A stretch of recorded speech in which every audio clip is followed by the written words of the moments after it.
وسهلا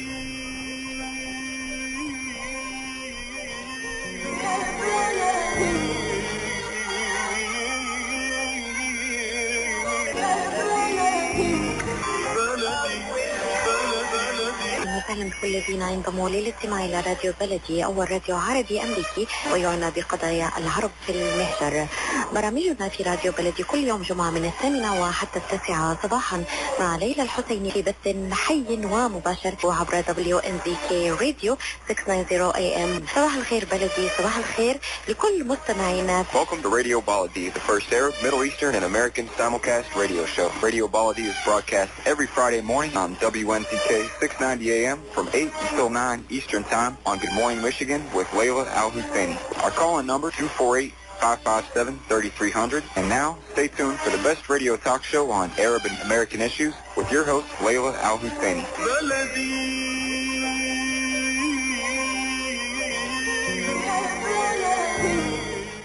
Today's program is brought to you by Marygrove College, and great news to international students. What's your dream career? Marygrove College offers 41 career-focused bachelor's and master's degrees that can set you on a path to success. International students pay the same tuition at U.S.-based students. Why wait any longer? Marygrove has both online and on-campus programs, so you can apply now for spring or fall 2017. For more info, email us at rahi@marygrove.edu or call Renee at the number 313-927-1438. Now here's your host, Khalil Hachem. Good morning, and thank you for being with us this morning. My name is Khalil Hachem, and I'm the editor of wdmv.com, the leading multimedia news and information serving the Middle Eastern communities in Michigan. Today is Friday, February 3rd, 2017. The weather is very cold, and the temperature is not expected to climb above freezing today. So please stay warm.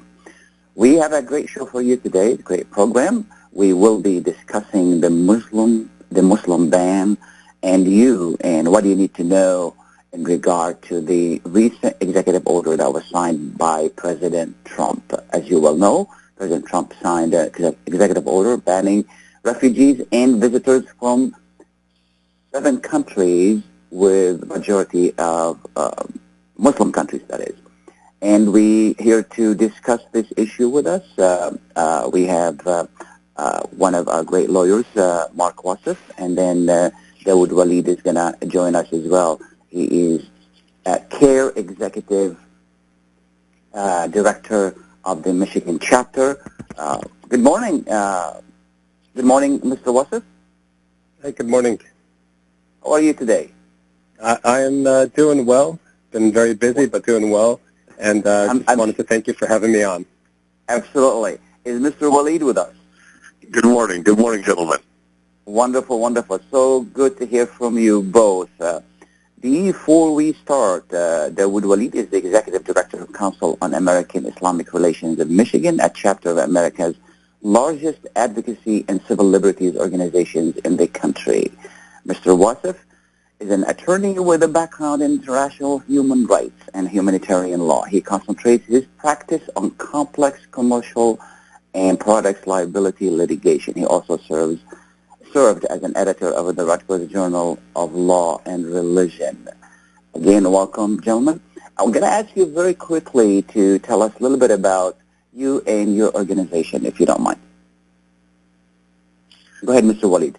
Well, the Michigan chapter of CAIR has been in existence since the year 2000, and it is one of the earlier chapters of the Council on American Islamic Relations, and we are an organization that seeks to educate, mediate, and litigate, meaning that we do diversity and sensitivity trainings and try to be proactive in dealing with corporations, law enforcement, as well as institutions of higher learning in regards to helping people understand Muslims and Islam, because we believe that people are more likely to discriminate against individuals that they don't know or have, or that fear of the unknown fuels a lot of bigotry.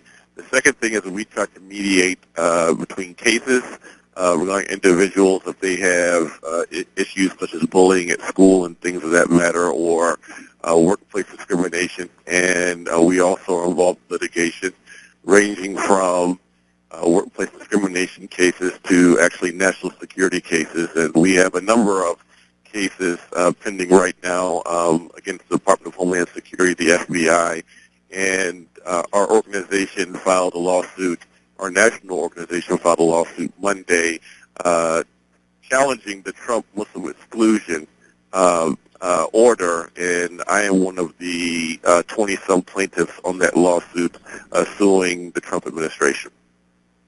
Mr. Wasef? Thank you again for having me on. So, absolutely. I've been involved over the last few months through an organization called the International Refugee Assistance Project as a pro bono supervising attorney, and currently I have a client that's in Iraq at the moment that had returned there that was validly here in the United States, and we're working quite a bit to be able to get her and her family back here to the United States. Unfortunately, with the 90-day restriction that was included in the executive order, that remains to be questionable at this point.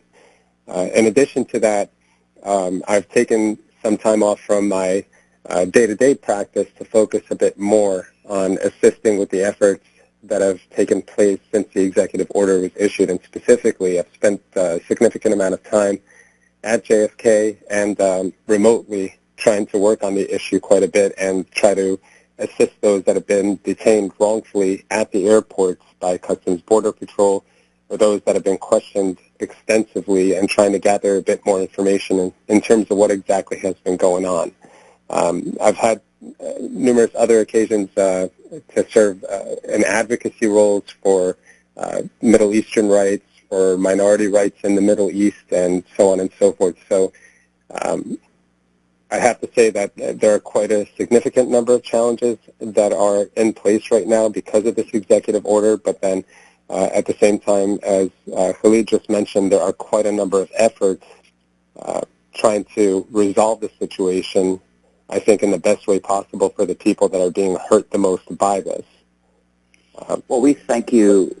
We appreciate what you've done, you've been doing, and we appreciate what everybody has been doing. There's been a lot of activities. And I want to remind listeners that the number here is 248-557-3300. If you have a question or a comment, if you have a question, whether in Arabic or English, please give us a call. Again, the number is 248-557-3300. You know, let's start from the beginning. What happened here? We have this executive order that was signed. What is an executive order, and what is the shelf life of this order if Congress does not act on it? Mr. Wasef?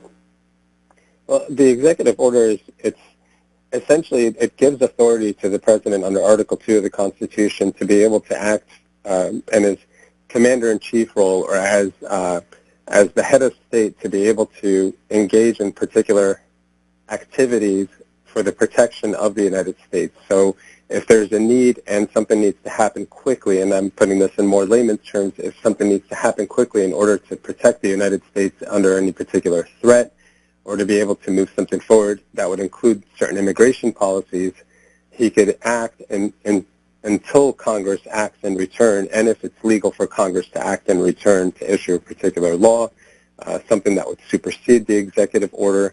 It's not something that's necessarily enacted, and there are checks and balances in place so that the President doesn't just act willfully or maliciously or against the interests of the United States, and that's where you have the judiciary branch come in.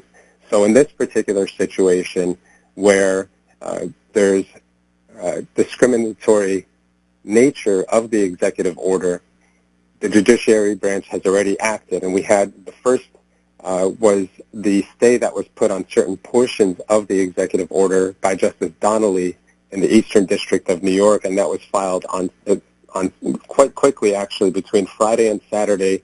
That complaint was filed, and it was heard on Saturday night, sometime around 7:30, and you could see the urgency in the response to the executive order by the judiciary to be able to hold the session, to have a hearing on Saturday night over a weekend, and then to quickly issue a stay on portions of that order. There are numerous states, I believe in Massachusetts, there are also efforts. Yesterday I learned that New York State in the Eastern District is going to actually be suing the executive branch and the president in particular over the executive order and over the ban because of the discriminatory nature of that order. So what is the lifespan of an executive order? It's really until the judiciary finds that it's unconstitutional or it's against the interests of the United States, or if Congress acts. Yeah. How Mr. Walid, how has it disrupted the lives of many people? Well, I can just tell you that it's affected people in numerous ways. So, for example, our office has received calls, and I'll give you just one example, where there was a Yemeni American man who resides in the city of Detroit. His mother, 80 years old, was already had a visa to travel here to the United States of America, and she was when the executive order was signed, she was unaware of it, and she went to the airport to fly from Dubai to come here to the United States of America, to then come to Detroit to visit her son, but also to get medical treatment. And when she got to the airport at Dubai, she was turned away from coming here to the United States of America. So that's just one situation where someone came to an airport unaware of the executive order, was coming here to see family, obviously posing no national security threat, and also because of the ban, is not able to come here, and is still not able to come here.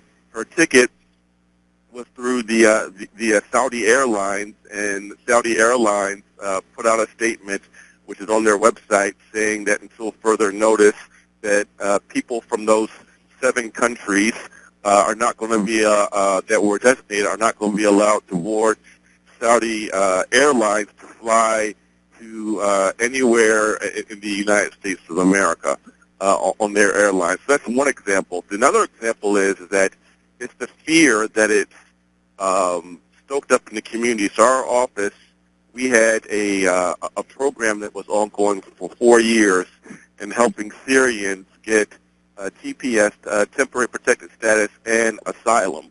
And some of our clients have actually called up and who have asylum, and they're fearful that Mr. Trump will, somehow that the government will revoke their asylum status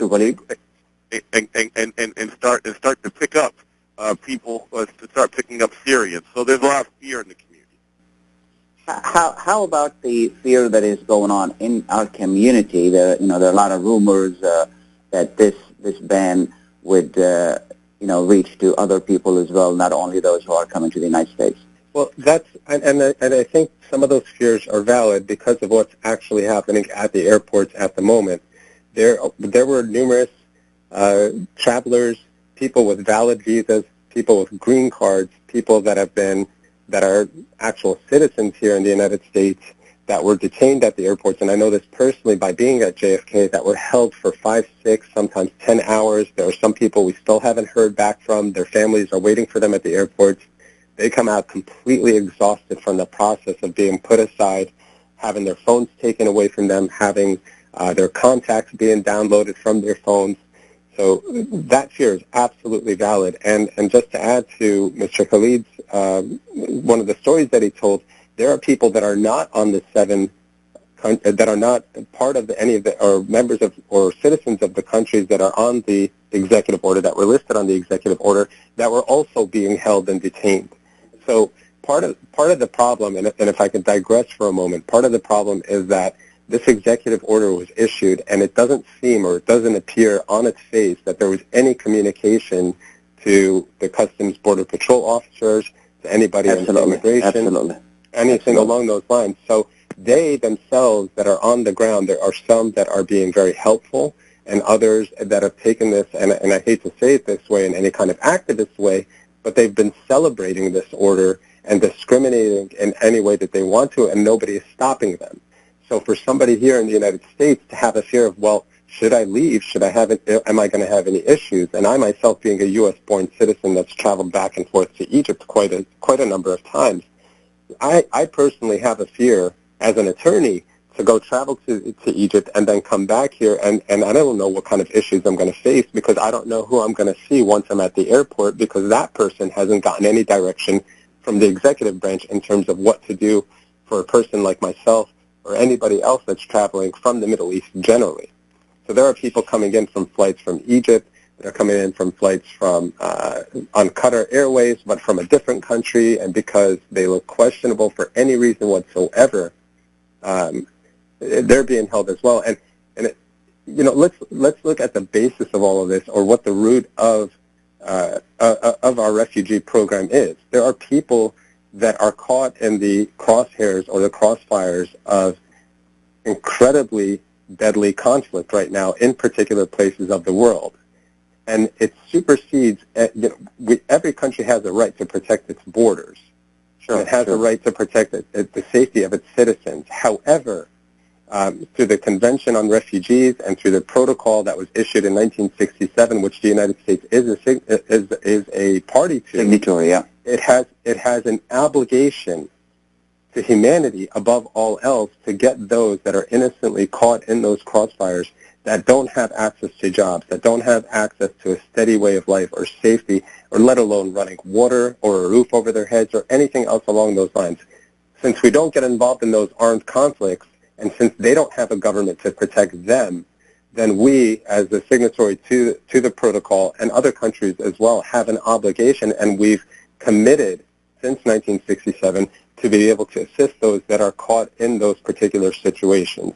And now we basically just shut the door on them because, they're coming from a dominantly Muslim country, and we don't want to take them in for no reason whatsoever, no explanation whatsoever. And I want to add to that too, and I'm sorry to go on, but the United States has an extensive vetting process for refugees. Some of them have to wait up to 2 years to be able to come here to the United States, and they are questioned over and over and over again, and the process is quite exhaustive. So the suggestion that people can just easily come here or come and infiltrate the refugee program, I don't think is valid, and I don't think it's based on any fact at all, considering the fact that any of the attacks that have been cited to in the executive order through the explanation from the executive branch, whether it was 9/11, San Bernardino, Fort Hood, none of that happened from any nationals from any of the countries that were listed in this executive order. You're absolutely right. What we're going to do is we're going to take a short break. We'll be right back. Please stay tuned. It's never too early to get your child on the right track. From their first words to first grade, Dreamy Children's Center in Troy works closely with parents to provide an experience that goes beyond early education. The highly qualified and experienced staff use a variety of programs that can help nurture important personality traits like responsibility, independence, problem solving, motivation, and respect. They also have educational programs ranging from preschooling for infants, toddlers, transitional toddlers, and pre-K to Montessori-approved programs and bilingual curriculums for young children. They're open from 6 a.m. to 6:30 p.m., can provide breakfast, lunch, and dinner with snacks in between, and can also arrange for after-school pickup. Dreamy Children's Center in Troy is located at 37373 DeQuinder, just above 16 Mile Road, and can be found on Facebook at Dreamy Children's Center. Ask about the free preschool program. Call today, 248-680-9170, 248-680-9170. Ziyad brand. Quality products from our family to yours. Ziyad Brothers Importing offers the finest quality products, including brands like Sultan, Kraft, Nestle, Hook, Rico Picon, Donna, and many more. Ask your retailer to carry these fine products because you deserve the very best. For more information, visit our website at www.ziyad.com. That's www.ziyad.com. Ziyad, quality products from our family to yours.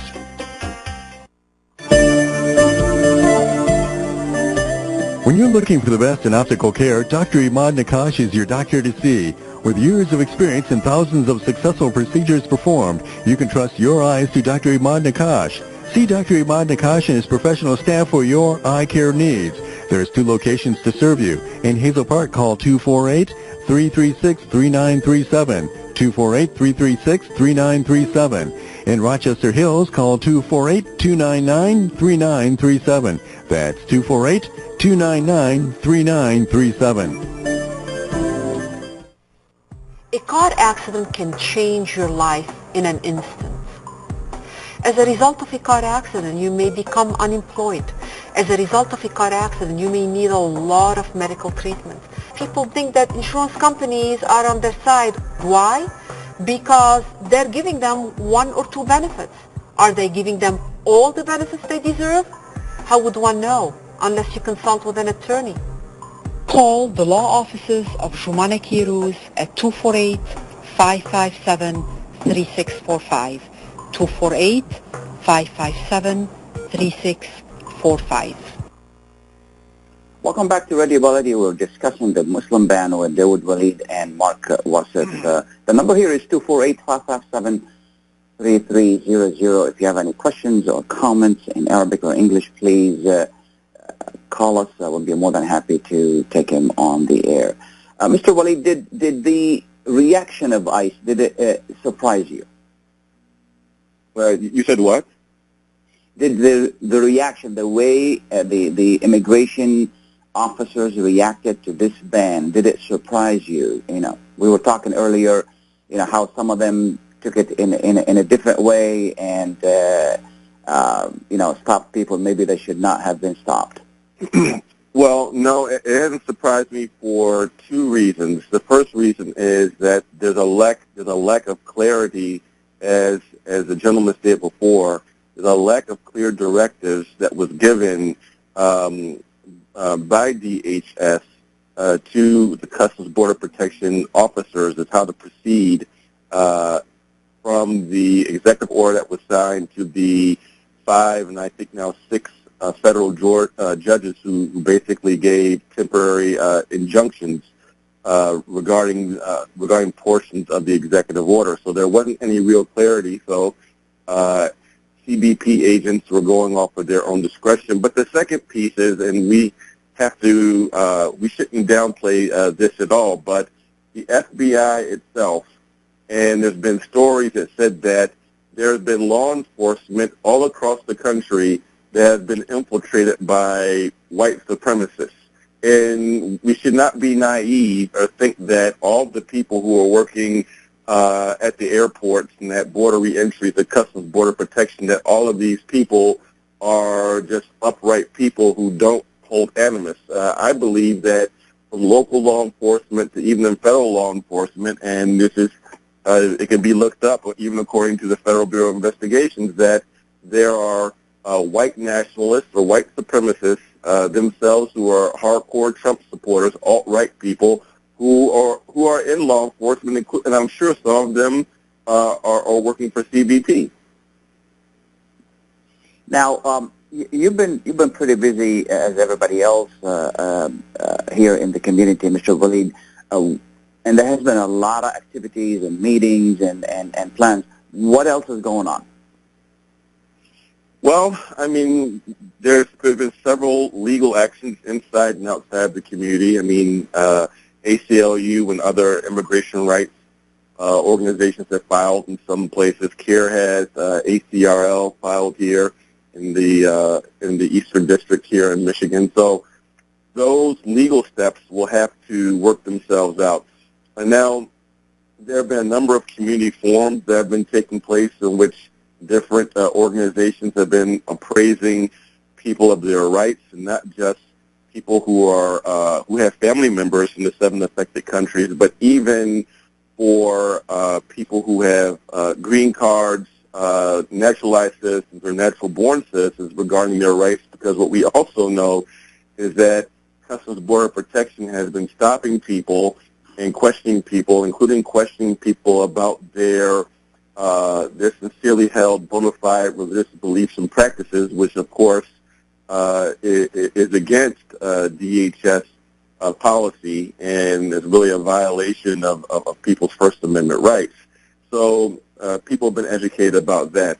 There's also been meetings with elected officials. I know that Mayor O'Reilly in Dearborn has met with community leaders. There's a meeting coming up on Monday where Congresswoman Brenda Lawrence will be meeting with a few select leaders within the Muslim community to try to hear concerns that there can be some more push on in speaking out at the congressional level. There's a number of things going on and a number of activities that are going on right now, but what I would say to the community is that it's really time for us to come together, all the different organizations, and for people to support their organizations, because we are in the very infancy stage of the Trump administration, and if we think that he's just going to stop at this one executive order and there's not going to be more things that he's going to do to affect our communities, then I think that is very naive, and I think that what we're seeing right now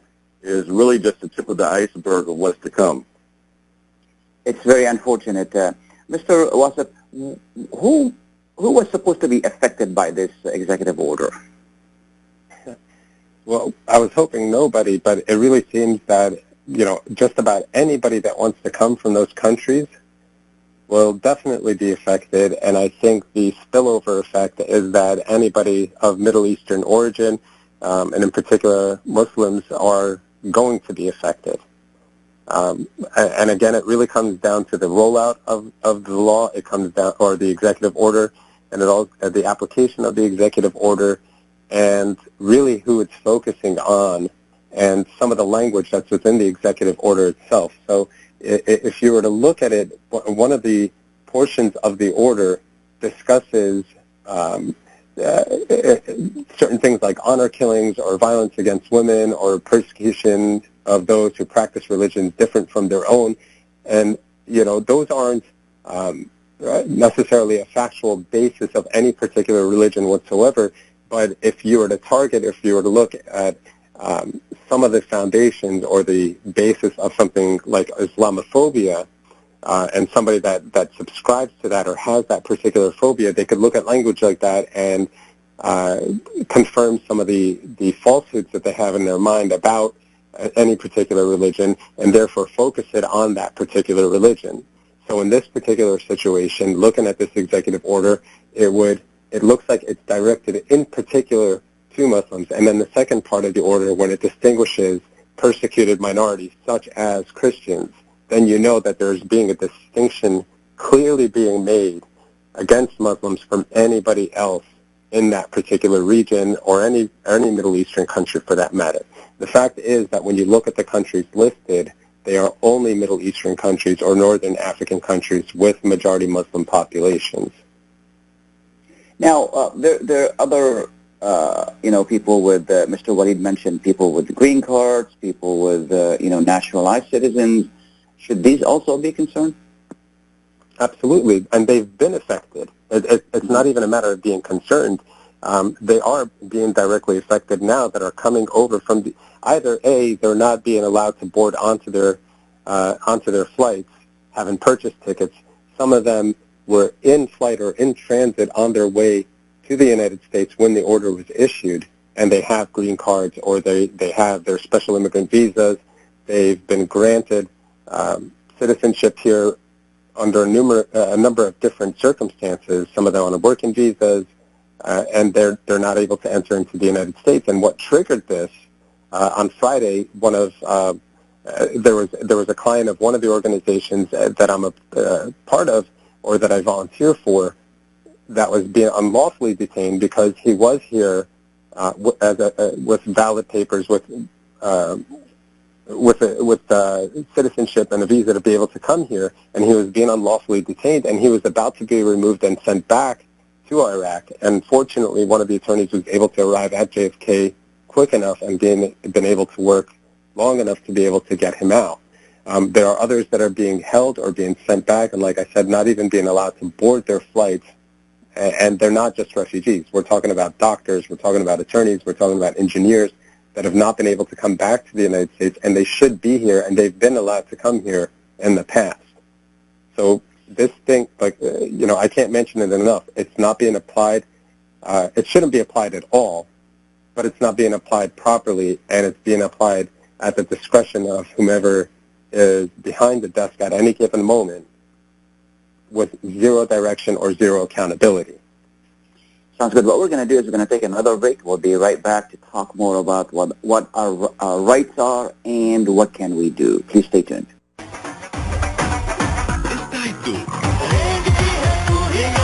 استعدوا مع أقوى الأفلام مدبلجة.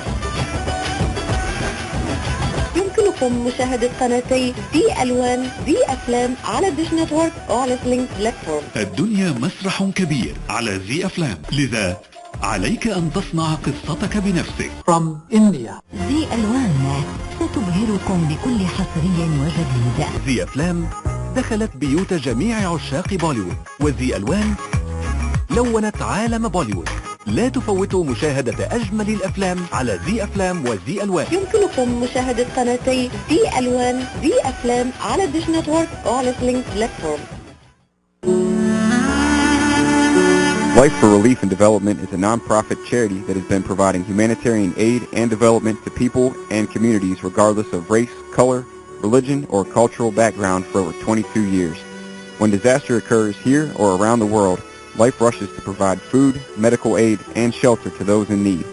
Life also has development projects that provide medical relief, water purification, educational programs, relief for orphans, and much more. Your help and support can greatly improve these efforts. All donations are tax deductible. For more information, please visit our website at lifeusa.org or call 248-424-7493. That's lifeusa.org, 248-424-7493.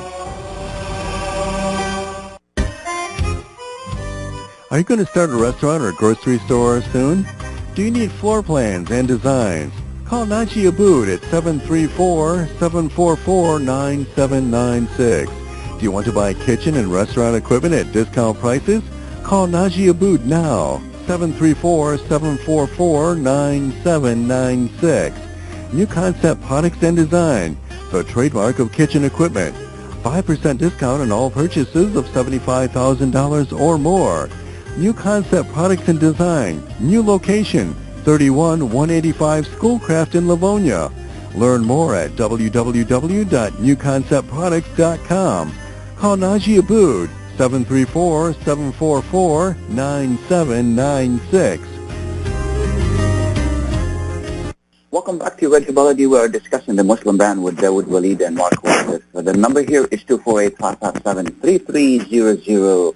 Should you have any questions or comments, please give us a call, whether it's in Arabic or English. Mr. Walid, you and I have attended quite a bit of meetings with bridges, with other meetings with local officials. And has there been any meetings recently with immigration local officials to discuss with them what can be done to avoid any issues? Well, there was an emergency call that took place a couple of days ago with some of the British Steering Committee members, and there is going to be a meeting coming up very soon, I believe, sometime next week to try to get some more clarity. As you know, U.S. Attorney Barbara McQuaid is one of the people that is leading up the bridges from this particular area. However, we also know that she is an Obama appointee, and we've already seen how where Ms. Yates, who was an Obama appointee and was the acting Attorney General, said something relating to the immigration order that differed from the Trump administration, that she was fired immediately. So, I'm saying all that to say that right now we're kind of in a state of limbo, and even from the U.S. Attorney's perspective, who is from the government side leading up the bridges initiative here in this area, that really there's not a feeling of a sound footing right now in terms of how to proceed right now. Are you a little bit disappointed? I talked to a few leaders, and they were very disappointed after all these years, meetings and discussing, trying to create wonderful relationships with the government agencies, and then we find ourselves where we are right now. Oh, no, I'm not disappointed at all, because I was always one of those people that was highly critical of bridges. and believe that a lot of it was to pacify the community, even though we've had people who are like very nice individuals and helped on individual cases. But the reality is that be it the Department of Justice, FBI, or CBP, they take their marching orders from Washington, D.C., and if in D.C., if the DOJ or DHS is giving certain directives, then the local U.S. attorney or Chris Perry, the local head of CBP, is not going to step out of line from the national directive. So I always said that it was superficial, and that if things weren't changed at D.C., then really engaging with the local offices was just more of a facade. So I've been quoted in the media many times saying that, so I wasn't overly disappointed because I never expected much to begin with. Okay. I guess we didn't serve enough hummus. Something to keep in mind for next time. Mr. Wasef, let's go in order, and we're trying to figure out what are our rights. This ban affects people who have visas and or they're immigrants, and when they arrive to the U.S., what are their rights? Well, they should have a right to representation if they're legally here part of the U.S. or have citizenship. So they should be able to be afforded a right to counsel. No. We're talking about people who are arriving on a visa. They're not citizens. Well, that's what I'm saying. In terms of visas, they should have a right to counsel. The one thing about being issued a visa is that at any point, if there's a particular threat or if there's a particular emergency, those visas can be revoked.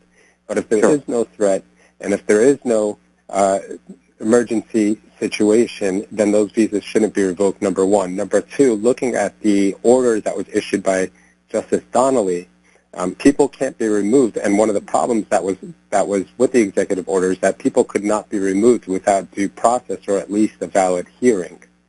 So at the bare minimum, if there's a threat to remove them or to send them back or not to legally allow them to enter into the United States, then they should at the bare minimum have their day in court and be able to be afforded due process and equal protection. And that's where the executive order was in violation with constitutional rights because it was an imminent danger to refugees, to visa holders, and to others that were covered by this executive order.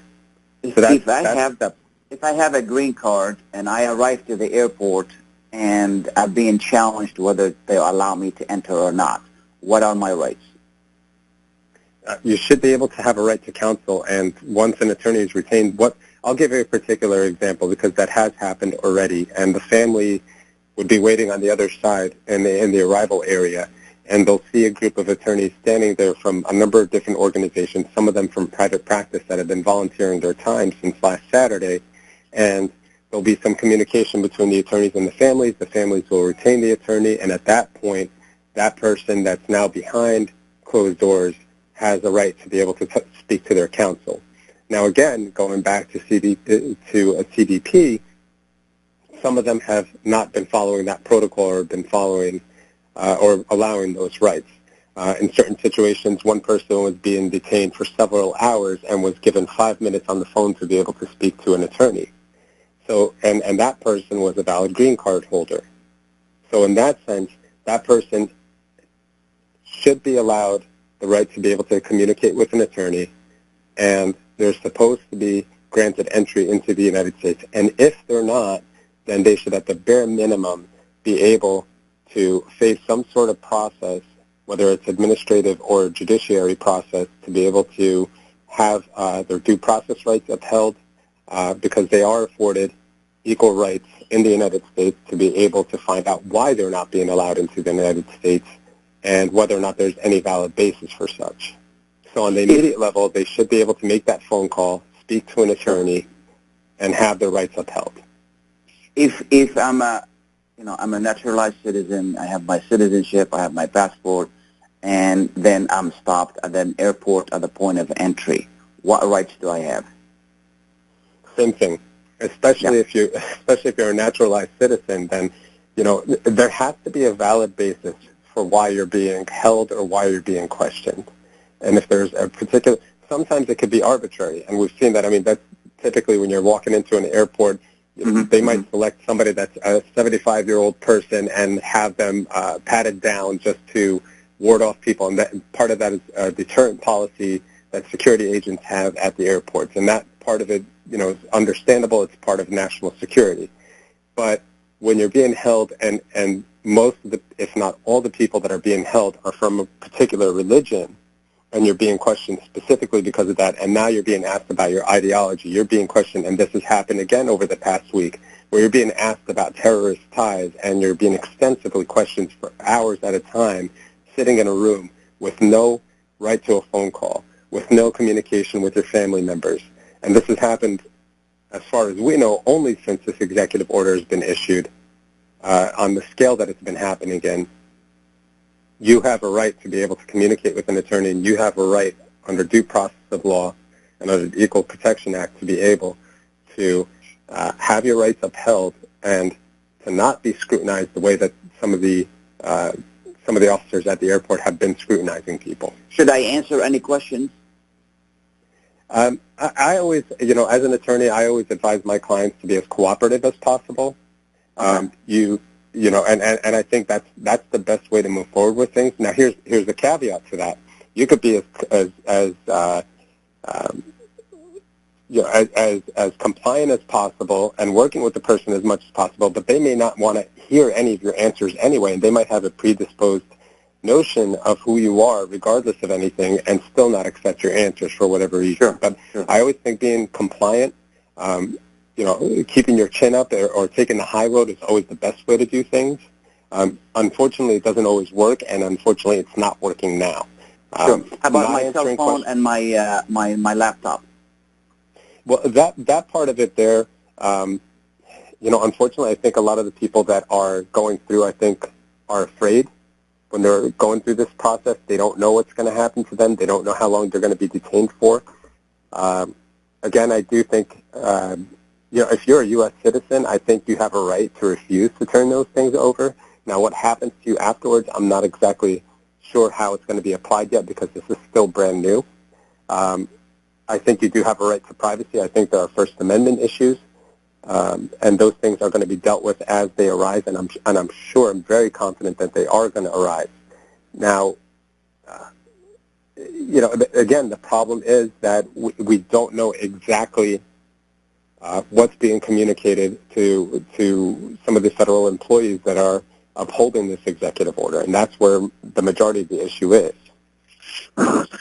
If I can interject. Yes, please do. This started during the Obama administration, but the federal government actually does have the right to seize your laptop and your smartphone, and they can go into your laptop or your smartphone. And if you don't give them your passcode, they will try to get into your laptop or your cell phone and it try to crack your code, or they'll hold you. So that's just something to keep in mind, that there's been a number of cases that have gone publicly, and we've dealt with some, including Sheikh Elahi at the Islamic House of Wisdom, where it happened to him, where actually they took his laptop and went into his laptop and got information from it and actually messed up his hard drive, and there was nothing that could be done, but they did reimburse him after we contacted the government regarding them messing up his hard drive. But no, they actually can go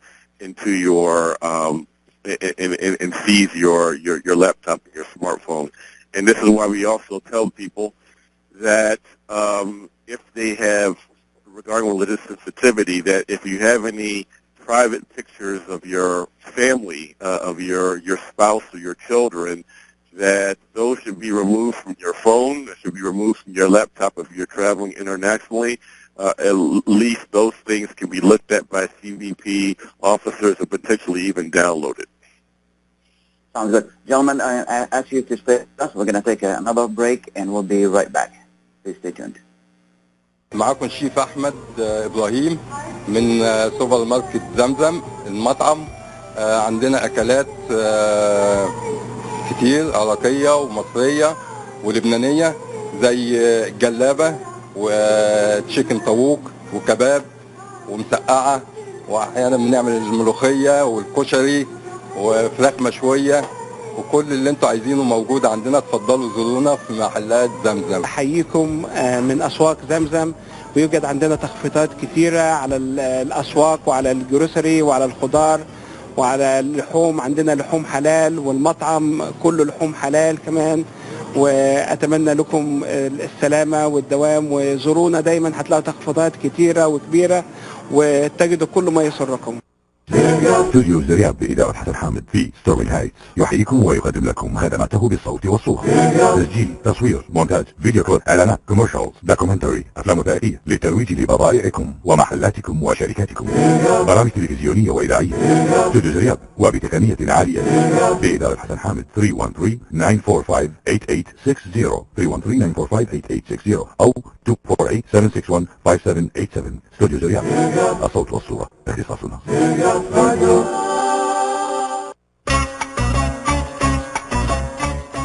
قشات ميديترينيان ماركت بإدارة سهر قشات وأولاده يرحبون بالجالية العربية والكلدانية. جميع أنواع المواد الغذائية، البان طازجة، الكرزات والبهارات الطازجة. داخل الأسواق مطعم ميديترينيان شيش كباب يقدم يوميا جميع أنواع الكباب، المقبلات العربية العراقية وصواني الكامبو المميزة. تفتح الأسواق من 8 إلى 9 مساء من الاثنين وحتى السبت، ومن 8 صباحا إلى 9 مساء يوم الأحد. تقع الأسواق على 32839 نورث ويسترن هايواي في مدينة فارمينغتون هيلز. لحوم حلال للجالية الإسلامية. لطلباتكم من المطعم كول 248-538-7855. That is 248-538-7855. قشة ميديترينيان ماركت، خدمة متميزة ومعاملة راقية. Welcome back to Radio Baladi. We're discussing the Muslim ban with Dawud, Walid, and L.Wasef. The number here is 248-557-3300. We welcome your comments or your calls if you have any. Mr. Walid, we've received calls from a couple of people who their banks told them that because they're Syrian nationals, the government was inquiring about their accounts. Also, there were concerns about possibly people being visited at home. Have you had any reports of that? Yes, we have had reports regarding people's bank accounts actually being closed. I know that the ACRL, the American Civil Rights League, has also received similar complaints. I know that they had filed legal action. We had regarding some bank closure issues. We contacted actually the Office of Comptroller with the Department of Treasury previously. Actually, this started happening under the Obama administration, by the way. It just didn't start under President Trump. But regarding those people who had their bank accounts closed, including Syrian nationals, there was just a very vague or ambiguous answers that we got when we contacted Department of Treasury regarding banks closing these accounts. Mr. Wasef, what are rights if they're going to close our accounts or knock on our door, and what can we do? Well, I think it's a bit ambiguous at this point. I think it's difficult to say right now because I don't know whether or not a newly issued executive order will pop up and what sort of issues will come up from there. But I do know that it hints of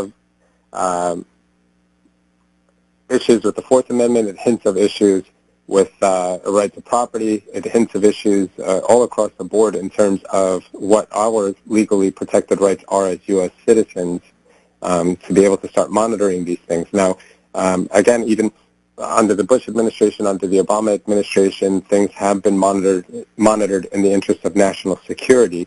But there have been situations where at least some sort of basis had to be shown in terms of why a particular person or individual's bank accounts or telephone calls or mail or movement has been tracked.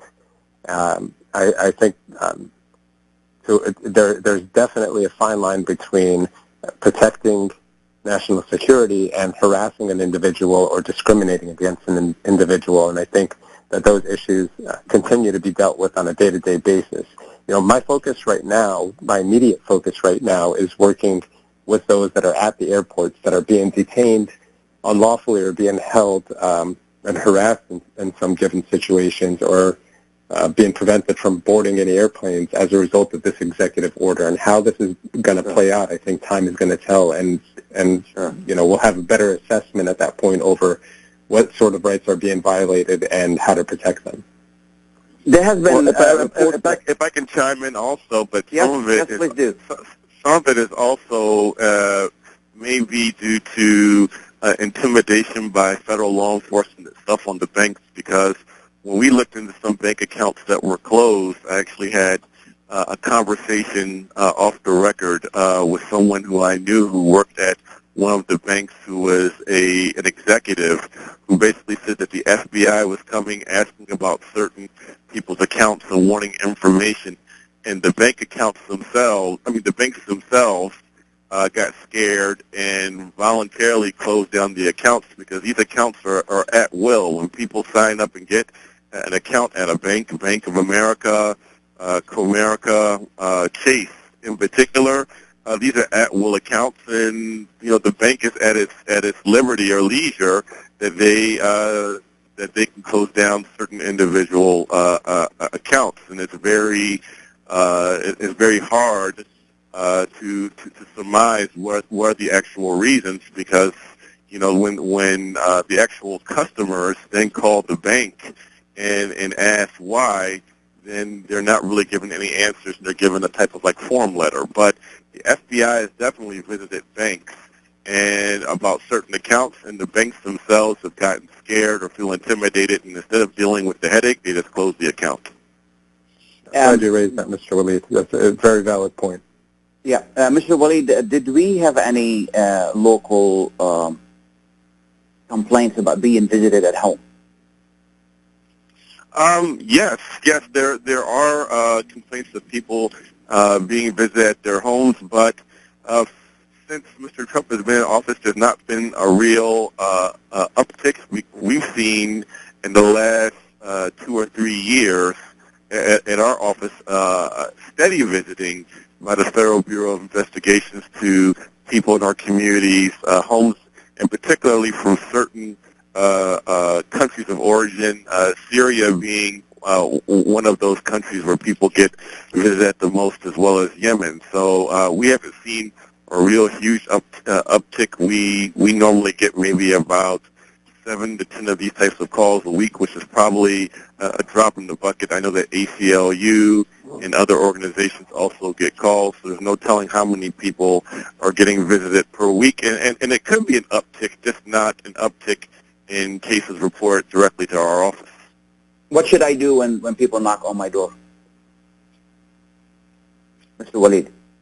Well, what we tell our constituents is that individuals, number one, do not have to let the Federal Bureau of Investigations or any law enforcement officer into their home unless they have a search warrant, and that search warrant can be provided, and that the address, the proper address should be on the search warrant.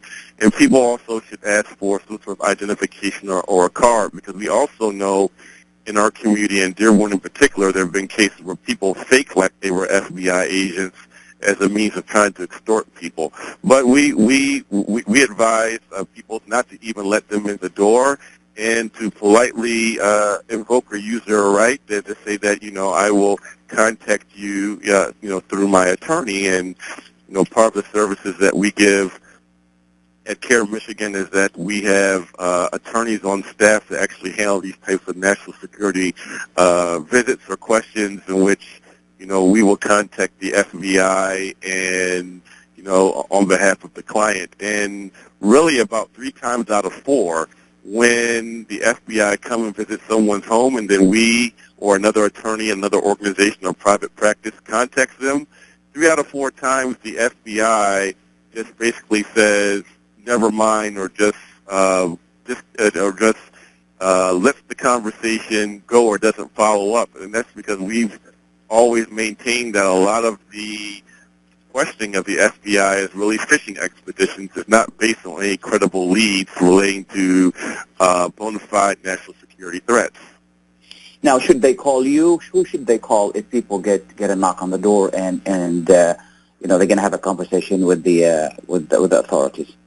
They can ask the FBI officer be very polite and ask for a business card and just say that we'll contact you back through our attorney. They can get a private attorney. They could contact CAIR or ACLU or a different advocacy organization that has this type of expertise of dealing with federal law enforcement in this line of questioning.